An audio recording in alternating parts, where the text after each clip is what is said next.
भारत भूमि में जन्म लेकर कभी भागवत की कथा नहीं सुना, वह भारत भूमि में सुअर से भी बढ़कर नीच है। वह तो अपनी माता को प्रसव पीड़ा पहुंचाने के लिए उत्पन्न हुआ है।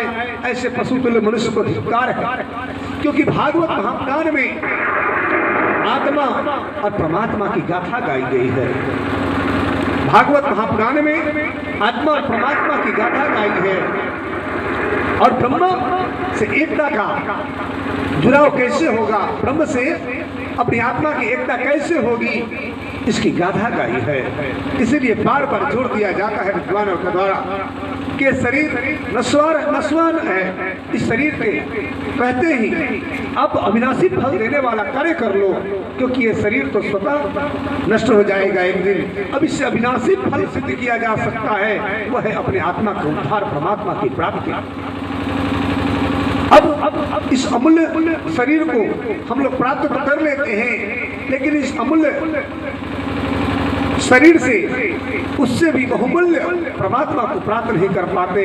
क्यों? इसका कारण है कि हम लोग यहाँ जन्म लेने के बाद धीरे धीरे विषयों में फंसते फंसते फंसते ऐसे फंस जाते हैं कि इससे निकल नहीं पाते। यह संसार कांटों की वारी, उलझ उलझ मर जाना, ऐसा कबीर साहब कहते हैं।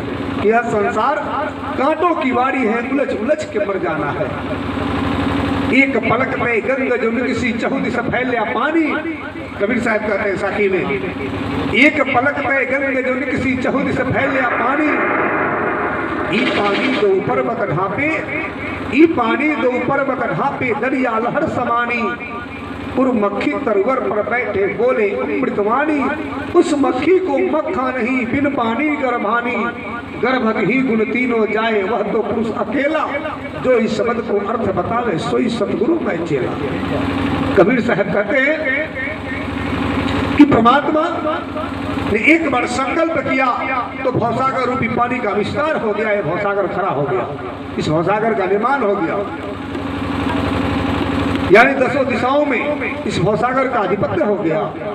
और एक पलक में गंगे जो निकसी चहुँ दिशा फैलिया पानी, आई पानी तो पर्वत ढापे, माया रूपी पानी ने दोनों पर्वत अविनाशी अक्षर ब्रह्म और पुरुषोत्तम भगवान को ढाप दिया अपने माया से। जो भी यहाँ इस भवसागर में आया वो ब्रह्म को भूल के माया का हो गया। दरिया लहर समानी, इस माया रूपी पानी का वेग दरिया के पानी के समान है वेगवान। लेकिन इसी भवसागर में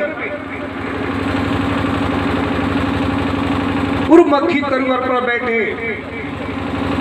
आदि शक्ति प्रकट हुई।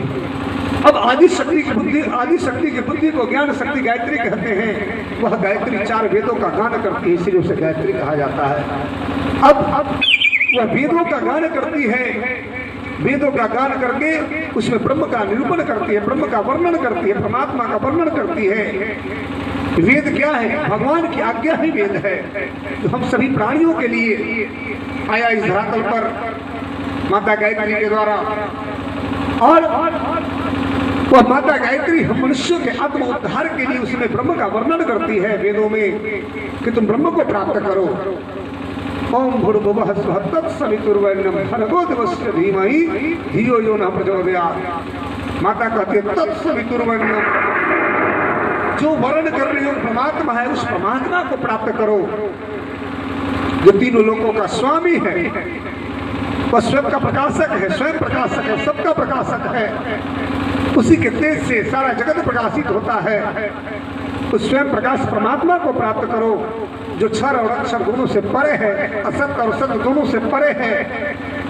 परमात्मा असत और सत ये दोनों से परे है। क्षर और अक्षर, नस्वान और अविनाशी दोनों से परे है परमात्मा, उसको प्राप्त करो।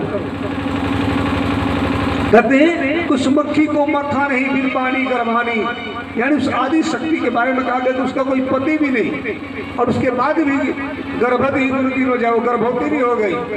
तो ब्रह्म की ये माया नहीं तो क्या है कि जिसको पुरुष नहीं, पुरुष अंग छुओ नहीं, पुरुष ने उसे छुआ नहीं, वो गर्भवती हो गई। यही तो माया की लीला है। और गर्भवती गुण हो जाए, सतगुण रजोगुण तमोगुण को प्रकट कर दी। और गीता में भगवान श्री कृष्ण कहते हैं 7वें अध्याय में सत्वगुण, रजोगुण, तमोगुण, इन तीनों गुणों के फेरे में फंसकर लोग अविनाशी प्रभु को भूल जाते हैं। और सत्गुण से विष्णु जी पैदा होते हैं, रजोगुण से ब्रह्मा जी, तमोगुण से महादेव, और इन तीनों से सृष्टि कायनात खड़ी होती है। और इस तरह से परमात्मा ने अपनी माया शक्ति से सृष्टि में जितने भी प्राणी बनाए सबके जोड़े बना दिए, सबके जोड़े बना दिए। और